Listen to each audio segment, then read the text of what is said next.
আগুন জ্বলছে আমাদের পেটে। বক্তাকে মন্তব্যটির তাৎপর্য সমগ্র নাট্যকাহিনী অবলম্বনে আলোচনা করো। Bangla study with Chitra YouTube চ্যানেলে আজকে এই প্রশ্নের উত্তর নিয়ে চলে এলাম। তো চলো উত্তরটা শুরু করা যাক। দেখো, উত্তরটা শুরু করবে এইভাবে। বিজন ভট্টাচার্যের আগুন নাটক মন্বন্তরের ভয়াবহ দুর্ভিক্ষ ও মানুষের খিদের যন্ত্রণা তুলে ধরেছে।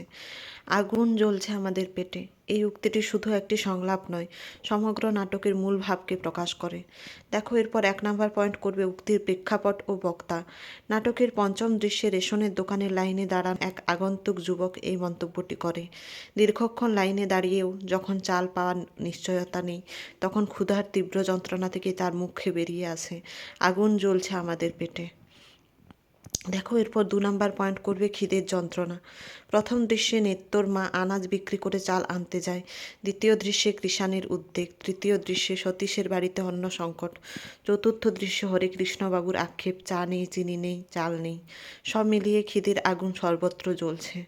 3 নম্বর পয়েন্ট করবে প্রতিবাদের রূপ। এই পেটের আগুন শুধু ক্ষুধা নয়, অন্যায়ের বিরুদ্ধে প্রতিবাদের প্রতীক। সিভিক গার্ডের জুলুমের মুখে বিভিন্ন ধর্মের মানুষ একজোট হয়, ক্ষুধায় তাদের ঐক্যবদ্ধ করে। দেখো, নেক্সট উপসংহার। অতএব আগুন জ্বলছে আমাদের পেটে সংলাপটি শুধু ক্ষুধার কষ্টের প্রকাশ নয়, সমগ্র নাটকের অন্তর্নিহিত সত্যকে উদ্ঘাটন করে। এই আগুন মানুষের দারিদ্র্য, বঞ্চনা ও অসহায়তার প্রতীক হলেও একই সঙ্গে তা অন্যায়ের বিরুদ্ধে প্রতিবাদের শক্তিতেও রূপান্তরিত হয়। বিজন ভট্টাচার্য এই সংলাপের মাধ্যমে দেখিয়েছেন খিদের আগুনই শেষ পর্যন্ত মানুষকে জাগিয়ে তোলে, একত্রিত করে এবং প্রতিরোধ গড়ে তুলতে প্রেরণা দেয়। তোমাদের যদি নোটসটা ভালো লাগে তাহলে অবশ্যই লাইক, কমেন্ট, সাবস্ক্রাইব করে দিও আমাদের চ্যানেলটা। আর এই নোটসটা অবশ্যই তোমাদের বন্ধুদের সঙ্গেও শেয়ার করে দিও, যাতে তাদেরও হেল্প হয়।